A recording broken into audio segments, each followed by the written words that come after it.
Olá pessoal, aqui mais uma vez o professor Danilo para discutir um pouco mais sobre alguns conceitos importantes dentro da escrita científica. E hoje vamos discutir um pouco sobre estatística, algo que assusta bastante o pessoal, mas que é bastante necessário na vida do acadêmico, seja de graduação ou pós-graduação, e na escrita acadêmica e científica de uma maneira geral. Eu estava raciocinando aqui como as pessoas às vezes dificultam um pouco, por exemplo, a realização de uma estatística. Algumas pessoas dizem, mas precisa de alguns programas, e realmente na estatística se utiliza alguns programas bem clássicos, como por exemplo o SPSS, o EPINFO, o programa R, o Stata e por aí vai. Esses são programas estatísticos específicos para a realização de estatísticas na área da saúde e em outras áreas, mas é um programa que às vezes o pessoal esquece, e que eu tenho certeza que você que está me assistindo tem aí no seu computador, é o Excel. No Excel, pessoal, dá para realizar várias estatísticas muito boas para o seu artigo científico, o seu TCC, seja lá qual for o seu trabalho.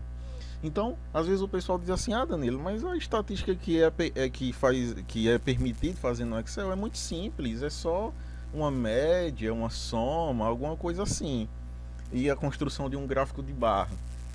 Engano, pessoal, o Excel permite o cálculo de diversas estatísticas boas. Quer uma prova? Eu montei aqui uma pequena ideia, por exemplo, alguns enfermeiros, por exemplo, Danilo, eu, Micaele, Thaí, Jéssica e João, exemplos aleatórios, tá?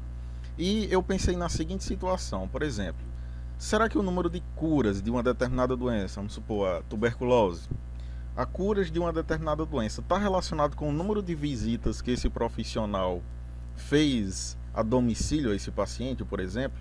Então aqui eu coloquei um exemplo, por exemplo, Danilo é um enfermeiro, ele teve 4 curas na sua área, que ele atende na sua unidade básica de saúde, e ele fez 21 visitas. A Micaele, ela teve 6 curas na sua área, e ela fez 30 visitas. Então, qual foi o meu pensamento? Será que existe uma relação entre o número de curas e o número de visitas que o profissional realiza? Então, foi uma coisa que eu pensei. E um conceito estatístico bastante usado na área da saúde, por exemplo, é o teste de correlação. Será que existe correlação entre o número de visitas que o profissional faz e o número de curas? Vamos testar? Para isso, a gente vai utilizar um conceito de estatística de correlação que a gente chama de correlação de Pearson. O que é essa correlação de Pearson? Ele vai me dar um número e dizer se existe uma relação entre essas duas variáveis, se existe uma relação entre o número de visitas e o número de curas. Para isso, a gente vai realizar um cálculo simples, note só. Eu coloquei aqui Pearson, porque eu vou querer o meu cálculo de Pearson, e posicionei aqui nessa célula aqui a qual eu estou clicando. Então eu posso vir aqui, eu estou no Excel 2016, tá?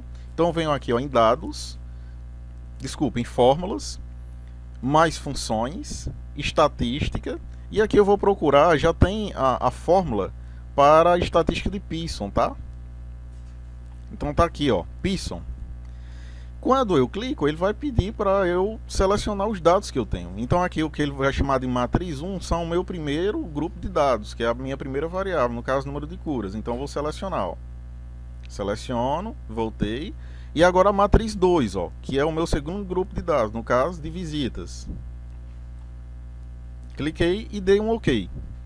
Note que houve uma correlação bastante significativa. Essa correlação, Danilo, ela pode variar como? Essa correlação de Pearson, ela pode variar de -1 a 1, tá? Sendo -1 uma correlação negativa perfeita, que seria duas variáveis inversamente proporcionais. O +1 seria uma correlação positiva perfeita, ou seja, conforme uma variável aumenta, a outra também aumenta, que é o nosso caso, ou seja, conforme o número de visitas aumenta, o número de curas também vai aumentar. E 0 que não existiria correlação nenhuma. Nesse caso aqui, pessoal, deu quase a perfeição, ou seja, deu 0,98, ou seja, as visitas, o número de curas, aliás, ele está relacionado com o número de visitas que o profissional faz na unidade. Danilo, e dá para construir um gráfico a partir disso? Dá, pessoal. Pensando num gráfico bem simples, ó, eu venho aqui inserir gráfico de dispersão, tá? Vou inserir esse gráfico aqui, tá? Diminuir um pouco aqui. Ó, inserir esse gráfico. Ficou aqui visitas, mas é só questão de configuração. E eu posso, por exemplo, incluir aqui uma linha de tendência, tá? Uma linha de tendência linear nesse caso. Note que conforme está aumentando aqui o número de curas, né? Conforme está aumentando o número de curas, aumenta o número de visitas. Ou ao contrário, conforme aumenta o número de visitas, aumenta o número de curas, que é o que faz mais sentido nesse caso. Então note que essa linha é ascendente, ou seja, ela é linear. E nesse caso, o meu coeficiente de correlação é positivo. E sim, existe uma relação entre o número de visitas e as curas que esse paciente vai ter. Tá certo, pessoal? Então aqui só um exemplo de como você pode utilizar o Excel a seu favor e utilizar em diversas outras estatísticas, teste de regressão, estatística descritiva, tudo pode ser utilizado pelo Excel. Tá ok, pessoal? Um forte abraço, até logo, tchau!